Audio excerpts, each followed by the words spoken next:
ಎಲ್ಲ ನಮ್ಮ ವೀಕ್ಷಕ ಪ್ರಭುಗಳಿಗೂ ಹೃದಯಪೂರ್ವಕವಾದಂಥ ಸ್ವಾಗತ ಸುಸ್ವಾಗತ. ಇವತ್ತಿನ ವಿಷಯ ಶ್ರೀ ಘಾಟಿ ಸುಬ್ರಹ್ಮಣ್ಯ ಸ್ವಾಮಿಯ ಜೀವನ ಚರಿತ್ರೆ, ಐತಿಹಾಸಿಕ ಹಿನ್ನೆಲೆ ಅಂತಾರಲ್ಲ ಆ ರೀತಿ. ಇವತ್ತು ನಾವು ತಾರಕಾಸುರನ ಜನನ ಮತ್ತು ಉಪಟಳ, ಗಿರಿಜಾ ಕಲ್ಯಾಣ ಇದನ್ನ ತಿಳ್ಕೊಳ್ಳೋಣ. ಮೊದಲನೇ ಬಾರಿಗೆ ನಮ್ಮ ವಿಡಿಯೋ ನೋಡುತ್ತಿರುವಂತಹ ನೋಡುಗರು ದಯವಿಟ್ಟು ಸಬ್ಸ್ಕ್ರೈಬ್ ಮಾಡಿಕೊಂಡು ಹಾಲ್ ಬಟನ್ ಅನ್ನ ಒತ್ತಿ ಶೇರ್ ಮಾಡಬೇಕು, ಲೈಕ್ ಮಾಡಬೇಕು, ಹಾಗೆ ತಮ್ಮ ಅಭಿಪ್ರಾಯ ತಿಳಿಸ್ತಾ ನಮಗೆ ಪ್ರೋತ್ಸಾಹಿಸಬೇಕು ಅಂತ ಈಗ ವಿಡಿಯೋವನ್ನು ಪ್ರಾರಂಭಿಸುತ್ತಿದ್ದೇವೆ. ಬನ್ನಿ ಶ್ರೀ ಘಾಟಿ ಸುಬ್ರಹ್ಮಣ್ಯ ಸ್ವಾಮಿಯ ಜೀವನ ಚರಿತ್ರೆಯನ್ನು ತಿಳಿದುಕೊಂಡು ಆ ಭಗವಂತನ ಕೃಪೆಗೆ ಪಾತ್ರರಾಗೋಣ. ಈಗ ನಾವು ತಾರಕಾಸುರನ ಬಗ್ಗೆ ತಿಳ್ಕೊಳ್ಳೋಣ. ಕಶ್ಯಪ ಬ್ರಹ್ಮನ ಮೊಮ್ಮಗ ದಿತಿ ಅಂತ ಇರ್ತಾನೆ. ದಿತಿ ಮತ್ತು ಕಶ್ಯಪರಿಗೆ ಜನಿಸಿದಂತಹ ಮಗನೇ ವಜ್ರಾಂಗ ಅಂತ. ವಜ್ರಾಂಗ ಅವನು ವಯಸ್ಸಿಗೆ ಬಂದ ಮೇಲೆ ವರಾಂಗಿ ಅನ್ನುವಂಥವ್ರನ್ನ ಮದುವೆ ಆಗ್ತಾನೆ. ಈ ದಂಪತಿಗಳ ಮಗನೇ ತಾರಕಾಸುರ. ವಜ್ರಾಂಗ ಮತ್ತು ವರಾಂಗಿ ಶಿವನನ್ನ ಕುರಿತು ಘೋರವಾದ ತಪಸ್ಸನ್ನ ಮಾಡ್ತಿರ್ತಾರೆ.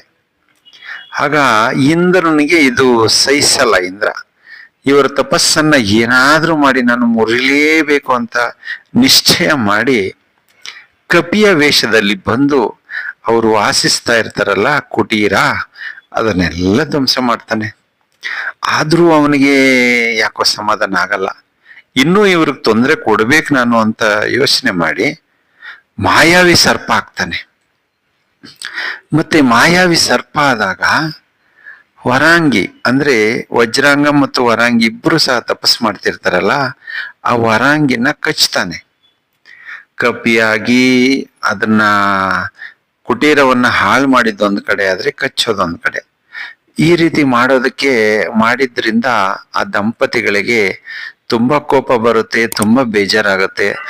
ಏನಾದ್ರೂ ಮಾಡಿ ಇವನ ಉಪಟಳದಿಂದ ನಾವು ತಪ್ಪಿಸ್ಕೋಬೇಕಲ್ಲ, ಇವನಿಗೆ ಸರಿಯಾದ ಶಾಸ್ತಿ ಮಾಡ್ಬೇಕಲ್ಲ, ಇವನಿಗೆ ಸರಿಯಾಗಿ ನಾವು ಬುದ್ಧಿ ಕಲಿಸ್ಬೇಕಲ್ಲ, ಅಂತ ಮಗನ್ನ ನಾವು ಪಡಿಬೇಕಲ್ಲ ಅಂತ ನಿಶ್ಚಯ ಮಾಡ್ತಾರೆ. ಅಂತ ಮಗನ್ನ ನಾವು ಪಡೆದು ನಮ್ಮ ಸೇಡನ್ನ ಅವನ ಮುಖಾಂತರ ನಾವು ತೀರ್ಸ್ಕೋಬೇಕು ಅಂತ ದಂಪತಿಗಳಿಬ್ರು ವರಾಂಗಿ ಮತ್ತು ವಜ್ರಾಂಗ ಇಬ್ರು ನಿಶ್ಚಯ ಮಾಡಿ ಘೋರವಾದ ತಪಸ್ಸನ್ನು ಪಡಿತಾರೆ. ಆಗ ಸೂರಪದ್ಮನ್, ಸಿಂಹಮುಖ, ತಾರಕಾಸುರ ಇವ್ರನ್ನ ಮಕ್ಕಳನ್ನಾಗಿ ಸಹ ಪಡಿತಾರೆ. ಆಮೇಲೆ ಮಕ್ಕಳನ್ನಾಗಿ ಪಡೆದ ಮೇಲೆ ಇವರು ದೊಡ್ಡವರಾದ್ಮೇಲೆ ತಾರಕಾಸುರ ಘೋರವಾದ ತಪಸ್ಸನ್ನ ಬ್ರಹ್ಮನಿಂದ ವರ ಪಡೆಯೋದಕ್ಕೋಸ್ಕರ ಘೋರವಾದ ತಪಸ್ಸನ್ನ ಪಡಿತಾನೆ. ನನಗೆ ಸಾವೇ ಇಲ್ಲದಂತಹ ವರವನ್ನು ಕೊಡುವಂತ ಬ್ರಹ್ಮನಲ್ಲಿ ಕೇಳಿದಾಗ ಸಾವೇ ಇಲ್ಲದ ವರವನ್ನು ಕೊಡಲು ಅಸಾಧ್ಯ, ಹುಟ್ಟಿದ ಮೇಲೆ ಸಾಯಲೇಬೇಕು, ಅದು ಸೃಷ್ಟಿ ನಿಯಮ, ಅದನ್ನ ಬದಲಾಯಿಸಕ್ಕಾಗಲ್ಲ, ಅದನ್ನ ಬಿಟ್ಟು ಬೇರೆ ಏನಾದ್ರೂ ಕೇಳು ಅಂದಾಗ ಇಂಥವರಿಂದಲೇ ಸಾವು ಬರಬೇಕು ಅಂತ ಕೇಳಿದಾಗ ನೀನು ಕೊಡುವೆ ತಾನೆ ಅಂತಾನೆ, ಧಾರಾಳವಾಗಿ ಕೊಡ್ತೀನಿ ಅಂತಾನೆ. ನಾನು ಕೇಳುವ ಈ ವರವನ್ನು ಯಾವುದೇ ಕಾರಣಕ್ಕೂ ದಯಾಮಯಿಯಾದ ಬ್ರಹ್ಮದೇವನಾದ ನೀನು ನಿರಾಕರಿಸುವಂತಿಲ್ಲ. ಬಹಳ ಭಕ್ತಿಯಿಂದ ಕಳಕಳಿಯಿಂದ ಕೇಳುವೆನು, ಕೇಳು ಪರಮಾತ್ಮ. ದೇವತೆಗಳಿಂದಾಗಲಿ ಪ್ರಾಣಿ ಪಕ್ಷಿಗಳಿಂದಾಗಲಿ ನಿನ್ನ ಸೃಷ್ಟಿಯಲ್ಲಿರುವ ಚರಾಚರ ಪಕ್ಷಿ ಪ್ರಾಣಿಗಳಿಂದಾಗಲಿ ನನಗೆ ಮರಣ ಬಾರದಂತೆ ಅನುಗ್ರಹಿಸು ದೇವ. ಆದರೆ ನನಗೆ ಮರಣ ಬರುವುದಾದರೆ 7 ವರ್ಷದ ಶಿವಪುತ್ರನಿಂದ ಮಾತ್ರ ನನಗೆ ಸಾವು ಬರಲಿ. ಕರುಣಾಮಯಿಯಾದ ಚತುರ್ಮುಖ ಬ್ರಹ್ಮದೇವ, ನಿನ್ನಲ್ಲಿ ಕೈ ಮುಗಿದು ಬೇಡುವೆನು. ನನ್ನ ಈ ಕೋರಿಕೆಯನ್ನು ನೀನು ನೆರವೇರಿಸಲೇಬೇಕು. ನನಗೆ ವರವನ್ನು ಕರುಣಿಸಿದೇವಾ ಎಂದು ಬೇಡುವನು. ತಥಾಸ್ತು ಎಂದು ಬ್ರಹ್ಮದೇವನು ಕಣ್ಮರೆಯಾಗುವನು. ಆಗ ತಾರಕಾಸುರನ ದುರಾಂಕಾರದ ಕಟ್ಟೆ ಒಡೆಯುವುದು. ಇನ್ನು ನನಗೆ ಸಮನಾರು, ಈ ತ್ರಿಭುವನದಲ್ಲಿ ನನಗೆ ಸಮನಾರು, ನನ್ನ ಎದುರಾಳಿಗಳಾಗಿ ನಿಲ್ಲಬಲ್ಲ ವೀರನು ಶೂರನು ಅವನಾವನಿರುವನು ತಥಾಸ್ತು ಎಂದು ಬಿಟ್ಟ ಬ್ರಹ್ಮದೇವ. ಶಿವನಿಗೆ ಮದುವೆಯಾಗಿ ದಾಕ್ಷಾಯಿಣಿ, ಪಾರ್ವತಿ ದೇವಿಯಾಗಿರುವ ದಾಕ್ಷಾಯಿಣಿ ಯಜ್ಞದಲ್ಲಿ ಬಿದ್ದು ಸತ್ತು ಹೋಗಿದ್ದಾಯ್ತು. ಇನ್ನು ಶಿವನಿಗೆ ಮದುವೆಯಲ್ಲಿ ಹೆಂಡತಿಯೇ ಇಲ್ಲದ ಮೇಲೆ ಆತನಿಗೆ ಮಗು ಹುಟ್ಟುವುದೆಂದರೇನು? ಅದು 7 ವರ್ಷದ ಮಗು ನನ್ನ ಪರಾಕ್ರಮದ ಮುಂದೆ ನಿಲ್ಲುವುದೇ? ನನ್ನ ಆ ಪೌರುಷಕ್ಕೆ ತಡೆಯುವುದೇ ಆ ಶಿಶು? ಇನ್ನು ನನಗೆ ಸಾವಿಲ್ಲ, ಇನ್ನು ನನಗೆ ಸಾವಿಲ್ಲ, ಸಾವಿಲ್ಲ. ನನ್ನ ತಂದೆ ತಾಯಿಗಳಿಗೆ ಆದ ಅನ್ಯಾಯವನ್ನು ನಾನು ತೀರಿಸಿಕೊಳ್ಳುತ್ತೇನೆ. ಸೇಡಿಗೆ ಸೇಡು ತೀರಿಸಿಕೊಂಡು ದೇವತೆಗಳನ್ನ, ದುಷ್ಟ ಜನರನ್ನ, ನಮ್ಮನ್ನು ಹಿಂಸಿಸಿರುವ ಎಲ್ಲರನ್ನು ನಿರ್ನಾಮ ಮಾಡಿ ಅಮರನಾಗಿ ಬದುಕುತ್ತೇನೆ. ನನಗೆ ಸಾವಿಲ್ಲ ಎಂದು ವೀರಾವೇಶದಿಂದ ಹೊರಡುವನು. ಈ ಮೇನಕೆ ತಿಲೋತ್ತಮೆಯರೊಂದಿಗೆ ಇರುವ ಆ ದುರಾಂಕಾರಿ ಇಂದ್ರನನ್ನು ಹಿಂಸಿಸಬೇಕು ಎಂದು ಅಮರಾವತಿಗೆ ಸೇಡು ತೀರಿಸಿಕೊಳ್ಳಲು ಮುಂದಾಗುವನು. ರಾಕ್ಷಸರ ಈ ದಾಳಿಯಿಂದ ಕಂಗೆಟ್ಟು ಹೋಗುವರು ದೇವತೆಗಳು, ದೇವರುಗಳು ಎಲ್ಲ. ಆಗ ಅವರ ಸಹಾಯಕ್ಕೆ ಮುಚುಕುಂದ ಅನ್ನೋ ರಾಜ ಸಹ ನೆರವಿಗೆ ಬರ್ತಾನೆ. ಆದ್ರೆ ಏನು ಪ್ರಯೋಜನ? ಇವನು ವರವನ್ನು ಪಡೆದಿರೋದ್ರಿಂದ ಇವನು ಸೋಲ್ಸಕ್ಕಾಗಲ್ಲ. ಅವನ ಹಿಂಸೆನ ಎದುರಿಸೋ ಶಕ್ತಿನೂ ಯಾರಿಗೂ ಬರಲ್ಲ. ಹಾಗಾಗಿ ಅವನ ಹಿಂಸೆನ ತಟ್ಕೊಂಡ್ಲೇಬೇಕಾಗುತ್ತೆ. ತುಂಬಾ ಕಡೆ, ಎಲ್ಲಾ ಕಡೆ ದಾಳಿ ಮಾಡೋದು, ಹಿಂಸೆ ಮಾಡೋದು, ಋಷಿ ಮುನಿಗಳ ಯಾಗ ಯಜ್ಞಾದಿಗಳಲ್ಲಿ ಕಾಟ ಕೊಡೋದು, ಹಿಂಸೆ ಕೊಡೋದು, ಮತ್ತೆ ಜನರಿಗೆ, ಸಾಮಾನ್ಯ ಜನರಿಗೆ ಹಿಂಸೆ ಕೊಡುವಂಥದ್ದು, ದೇವಸ್ಥಾನಗಳಲ್ಲಿ ಹಿಂಸೆ ಕೊಡುವಂಥದ್ದು, ಮತ್ತೆ ದೇವಾನುದೇವತೆಗಳಿಗೂ ಸಹ ಎಲ್ಲಾ ರೀತಿಯಾದ ಹಿಂಸೆಯನ್ನ ಕೊಡುವುದರಲ್ಲೇ ಇವನ ತನ್ನ ಪ್ರವೃತ್ತಿಯನ್ನ ಬೆಳೆಸ್ಕೊಂತಾನೆ. ದುರಾಂಕಾರದಿಂದ ಮೆರಿತಾ ಇರ್ತಾನೆ. ತಾರಕಾಸುರನಿಂದ ಹಿಂಸೆಗೊಳಗಾದಂತಹ ಋಷಿ ಮುನಿಗಳು, ದೇವರುಗಳು ಎಲ್ಲರೂ ಸಹ ಬ್ರಹ್ಮದೇವನ ಬಳಿಗೆ ಹೋಗ್ತಾರೆ. ದೇವ, ನೀನು ಕೊಟ್ಟ ವರದಿಂದ ತಾರಕಾಸುರ ತುಂಬಾ ಉಪಟಳವನ್ನು ಕೊಡ್ತಿದ್ದಾನೆ ಅಂತ ಕೇಳಿದಾಗ, ಈಗ ಅದಕ್ಕೆ ಪರಿಹಾರವಾಗಿ ನಾವೆಲ್ಲರೂ ವಿಷ್ಣು ಹತ್ರ ಹೋಗೋಣ ಅಂತ ಹೇಳ್ಬಿಟ್ಟು ವಿಷ್ಣು ಹತ್ರ ಹೋಗ್ತಾರೆ. ವಿಷ್ಣು ಹತ್ರ ಹೋದಾಗ ಅವನೇ ಕೋರಿಕೊಂಡಿರುವಂತೆ ಶಿವನ ಪುತ್ರನಿಂದ ಅವನಿಗೆ ಸಾವು ಬರಬೇಕು ಅಂತ ಕೇಳ್ಕೊಂಡಿರೋದ್ರಿಂದ ಈಗ ಶಿವನು ದಕ್ಷಿಣಾಮೂರ್ತಿಯಾಗಿ ಕುಳಿತು ಇರೋದ್ರಿಂದ ಅವನ ಧ್ಯಾನವನ್ನ ಭಂಗ ಮಾಡಬೇಕಾಗಿದೆ. ಭಂಗ ಮಾಡಿದ ಮೇಲೆ ಅವನು ಪಾರ್ವತಿಯನ್ನ ಮದುವೆಯಾಗಬೇಕು. ಆ ನಂತರ ಮಗುವಿನ ಜನನವಾಗಿ ಅವನ ಸಂಹಾರ ಆಗ್ಬೇಕಾಗಿದೆ. ಹಾಗಾಗಿ ಈಗ ನಾವು ಮೊದಲು ಕೈಲಾಸಕ್ಕೆ ಹೋಗೋಣ. ಶಿವನ ಧ್ಯಾನದಲ್ಲಿರುವವರನ್ನ ನಾವು ಎಚ್ಚರಿಸಿ ಈ ಲೋಕ ಕಲ್ಯಾಣ ಕಾರ್ಯಕ್ಕೋಸ್ಕರ ಮಗುವನ ಕುಮಾರಸ್ವಾಮಿಯ ಜನನವಾಗುವುದಕ್ಕೆ ಪ್ರೇರೇಪಿಸೋಣ ಅಂತ ಹೇಳ್ಬಿಟ್ಟು ಎಲ್ಲರೂ ಕೈಲಾಸದ ಕಡೆ ಆಗ ಮೊದಲು ರತಿ ಮನ್ಮಥರನ್ನ ಕರೀತಾರೆ. ರತಿ ಮನ್ಮಥರನ್ನ ಕರೆಸಿ, ಮನ್ಮಥ, ನೀನು ಶಿವನು ದಕ್ಷಿಣಾಭಿಮುಖವಾಗಿ ಕುಳಿತು ಧ್ಯಾನದಲ್ಲಿದ್ದಾನೆ, ಆತನನ್ನ ನೀನು ಎಚ್ಚರಿಸ್ಬೇಕು. ಆ ಮಹಾನುಭಾವರನ್ನ ನೀನು ಆತನ ತಪೋಭಂಗ ಮಾಡಬೇಕು ಅಂದಾಗ ಮನ್ಮಥನು ನಗ್ತಾನೆ. ಸ್ವಾಮಿ, ನಾನು ಜೀವಂತವಾಗಿರೋದು ನಿಮ್ಗಿಷ್ಟ ಇಲ್ವಾ ಅಂತಾನೆ. ಯಾಕಪ್ಪ ಹೀಗೆ ಹೇಳ್ತೀಯ ಅಂತಂದ್ರೆ, ಮತ್ತೇನು ಸ್ವಾಮಿ, ಆತನ ಶಿವನ ಕೋಪಕ್ಕೆ ಗುರಿಯಾಗಿ ನಾನು ಇರ್ತೀನ? ನನ್ನ ಸುಟ್ಟು ಭಸ್ಮ ಮಾಡಿಬಿಡ್ತಾನೆ. ಆ ಏಕಾಂತದಲ್ಲಿ ಧ್ಯಾನದಲ್ಲಿರುವ ಆ ಪರಮಾತ್ಮನನ್ನ ನಾವು ತಪೋಭಂಗ ಮಾಡಿದ್ರೆ ನಾನು ಉಳಿತೀನ ಅಂದಾಗ ದೇವತೆಗಳು, ವಿಷ್ಣು ಮತ್ತೆ ಬ್ರಹ್ಮದೇವ ಎಲ್ಲರೂ ಸಹ ಒತ್ತಾಯ ಮಾಡ್ತಾರೆ. ನೀನು ಈ ಲೋಕ ಕಲ್ಯಾಣ ಕಾರ್ಯವನ್ನ ನೀನು ಮಾಡ್ಲೇಬೇಕು, ಹಾಗಲ್ಲ ಅನ್ನೋದಕ್ಕೆ ದಾರಿನೇ ಇಲ್ಲ, ನೀನ್ ಮಾಡ್ಲೇಬೇಕು, ಮಾಡೇ ಮಾಡ್ತೀಯ ಅಂತಂದಾಗ, ಇಲ್ಲ ಅಂದ್ರೆ ಶಿಕ್ಷೆಗೆ ಗುರಿ ಆಗ್ತೀಯ ನೀನು ಅಂತ ಹೇಳಿದಾಗ, ಆಗ ರತಿ ಮನ್ಮಥರು ಯೋಚನೆ ಮಾಡ್ತಾರೆ, ಏನ್ ಮಾಡೋದು, ಬೇರೆ ದಾರಿ ಇಲ್ಲ. ಈ ವಿಷ್ಣು ಮತ್ತೆ ನಮ್ಮ ಬ್ರಹ್ಮದೇವನ ಇವರೆಲ್ಲ ಶಾಪಕ್ಕೆ ಗುರಿಯಾಗಿ ಇಲ್ಲಿ ಶಿಕ್ಷೆ ಅನುಭವಿಸೋ ಬದಲು ಅಲ್ಲಿ ತಪೋಭಂಗ ಮಾಡಿ ಲೋಕ ಕಲ್ಯಾಣಾರ್ಥಕವಾದ್ರೂ ಸತ್ರೆ ನನಗೆ ಒಳ್ಳೆಯ ಹೆಸರಾದ್ರೂ ಬರುತ್ತೆ, ನಾನು ಇಲ್ಲಿ ಸಾಯೋದಕ್ಕಿಂತ ಆ ಲೋಕ ಕಲ್ಯಾಣಕ್ಕೋಸ್ಕರ ಸಾಯೋದೆ ಸರಿ ಅಂತ ಹೇಳ್ಬಿಟ್ಟು ಅಲ್ಲಿಂದ ಹೊರಡ್ತಾನೆ. ರತಿ ಮನ್ಮಥರು ಕೈಲಾಸದ ಕಡೆಗೆ ಹೊರಡ್ತಾರೆ.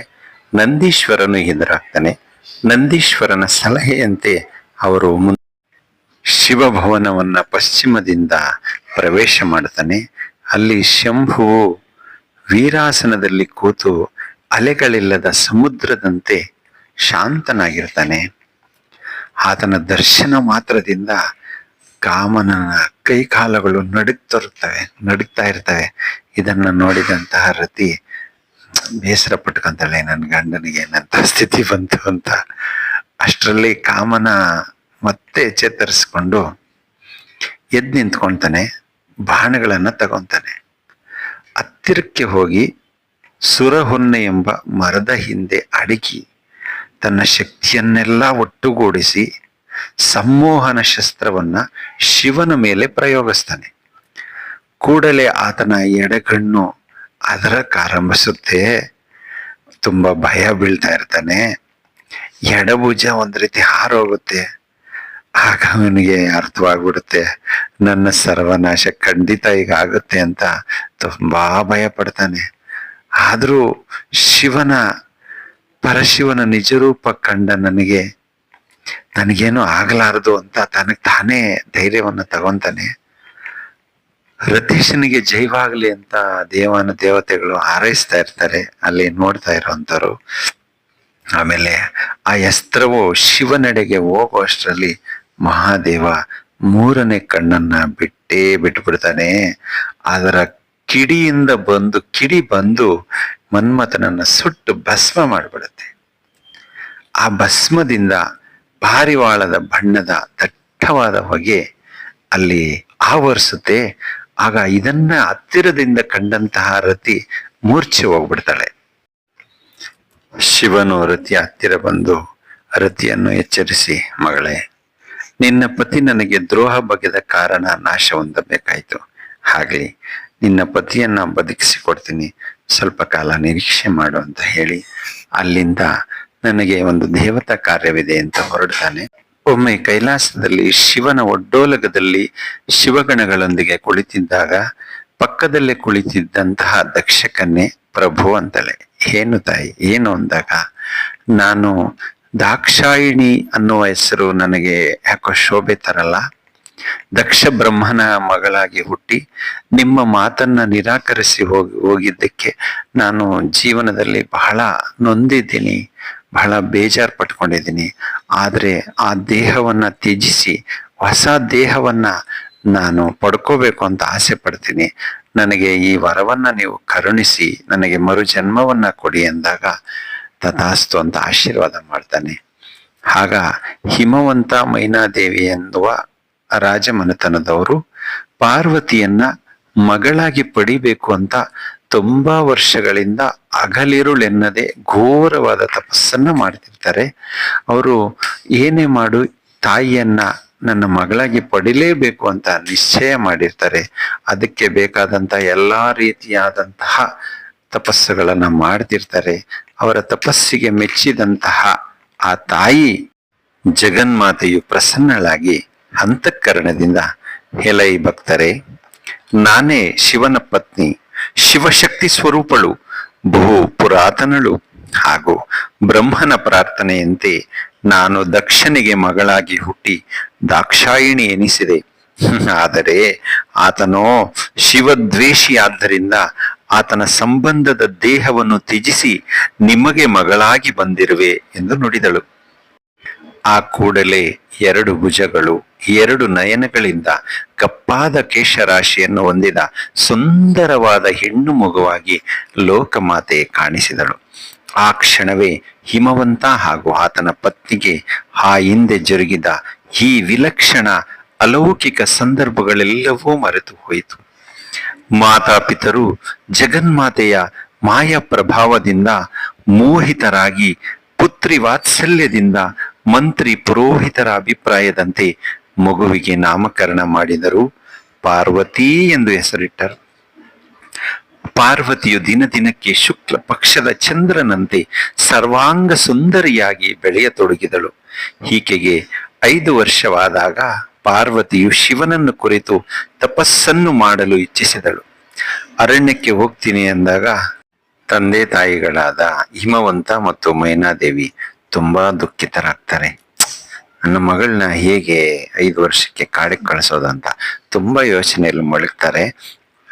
ಆಗ ತಾಯಿ ಹೋಮಾ ಅಂತ ಪುತ್ರಿಯನ್ನ ತಡಿತಾಳೆ. ಅಂದ್ರೆ ಓ ಮಾ ಅನ್ನೋ ಉಚ್ಚಾರದ ಅರ್ಥ ಏನು ಅಂದ್ರೆ, ಮಗು ಬೇಡಮ್ಮ ಎನ್ನುವಂತ ಅರ್ಥ. ಆವತ್ತಿನಿಂದಾನೇ ಉಮಾ ಅನ್ನೋ ಹೆಸರು ಸಹ ಪಾರ್ವತಿ ದೇವಿಗೆ ಸೇರ್ಕೊಳ್ತು. ಶಿವನನ್ನು ಪತಿಯಾಗಿ ಪಡೆಯಲೇಬೇಕು ಎಂಬ ಹಠದಿಂದ ಘೋರವಾದ ತಪಸ್ಸನ್ನ ಪಾರ್ವತಿ ದೇವಿ ಕೈಗೊಳ್ತಾಳೆ, ಮಾಡ್ತಾಳೆ. ಹಾಗೆ ಆ ತಪಸ್ಸಿನಲ್ಲಿ ಆಕೆಯ ಗುರಿಯನ್ನು ಸಹ ಸಾಧಿಸಿ ಗಿರಿಜಾ ಕಲ್ಯಾಣದ ನಂತರ ಭಗವಾನ್ ಶಿವನು ಪಾರ್ವತಿ ಸಮೇತನಾಗಿ ಕೈಲಾಸಗಿರಿಗೆ ಪ್ರಯಾಣವನ್ನು ಬೆಳೆಸ್ತಾನೆ. ಹಿಮಾಲಯನು ಪತ್ನಿ ಪುತ್ರ ಪರಿವಾರ ಸಮೇತವಾಗಿ ಶಿವನಿಗೆ ನಮಸ್ಕರಿಸ್ತಾನೆ. ಶಂಕರನು ಅವರನ್ನು ಅನುಗ್ರಹಿಸಿ ಕೈಲಾಸ ನಗರಿಯ ಭೋಗಪುರಿಗೆ ನಡೀತಾನೆ. ಕೈಲಾಸಗಿರಿಯನ್ನು ತಲುಪಿದ ವೃಷಭ ವಾಹನನು ದ್ವಾರದಲ್ಲಿ ಬ್ರಹ್ಮಾದಿ ದೇವತೆಗಳಿಂದ ಬೀಳ್ಕೊಂಡು ವಾಹನದಿಂದಿಳಿದು ಉಮೆಯೊಡನೆ ತನ್ನ ಏಕಾಂತ ಭವನಕ್ಕೆ ತೆರಳುತ್ತಾನೆ. ಇಲ್ಲಿಗೆ ಗಿರಿಜಾ ಕಲ್ಯಾಣ ಮುಗಿಯುತ್ತೆ. ಮುಂದಿನ ಭಾಗದಲ್ಲಿ ನಮ್ಮ ಷಣ್ಮುಖನ ಜನನ ಮತ್ತು ತಾರಕಾಸುರನ ಸಂಹಾರ ಮತ್ತೆ ಹಾಗೇನೆ ನಮ್ಮ ಘಾಟಿ ಕ್ಷೇತ್ರ ಪರಿಚಯ, ಹಾವಾಗಿ ಭೂಲೋಕಕ್ಕೆ ಸ್ವಾಮಿಯು ಬಂದಿದ್ದು ಹೇಗೆ ಅದರ ಬಗ್ಗೆ ಸ್ಥಳ ಪುರಾಣ ಎಲ್ಲವನ್ನ ಇನ್ನೊಂದೆರಡು ವಿಡಿಯೋದಲ್ಲಿ ತಿಳ್ಕೊಳ್ಳೋಣ. ಇಲ್ಲಿಯವರೆಗೂ ನಮ್ಮ ವಿಡಿಯೋ ವೀಕ್ಷಿಸಿದ ಎಲ್ಲರಿಗೂ ಸಹ ಹೃದಯಪೂರ್ವಕವಾದಂತಹ ಧನ್ಯವಾದಗಳನ್ನು ಅರ್ಪಿಸುತ್ತಾ ನಮ್ಮ ಎಲ್ಲ ವಿಡಿಯೋಗಳನ್ನು ಹೀಗೆ ನೋಡುತ್ತಾ ಪ್ರೋತ್ಸಾಹಿಸುತ್ತೀರಿ. ಆಲ್ ಬಟನ್ ಒತ್ತಿ ಸಬ್ಸ್ಕ್ರೈಬ್ ಮಾಡಿಕೊಂಡು ಶೇರ್ ಮಾಡಿ, ಲೈಕ್ ಮಾಡಿ ಅಂತ ಮತ್ತೊಮ್ಮೆ ಕೇಳುತ್ತಾ, ಆ ಶಂಕರನ ಪುತ್ರ ಷಣ್ಮುಖನು ಶ್ರೀ ಸುಬ್ರಹ್ಮಣ್ಯ ಸ್ವಾಮಿಯು ಎಲ್ಲರ ಇಷ್ಟಾರ್ಥಗಳನ್ನು ತೀರಿಸಿ ಶುಭವನ್ನುಂಟು ಮಾಡಲಿ ಎಂದು ಮತ್ತೊಮ್ಮೆ ಕೇಳುತ್ತಾ ವಿಡಿಯೋ ಮುಗಿಸುತ್ತಿದ್ದೇನೆ. ಮುಂದಿನ ವಿಡಿಯೋದಲ್ಲಿ ಸಿಗೋಣ. ಜೈ ಹಿಂದ್, ಜೈ ಕರ್ನಾಟಕ ಮಾತೆ.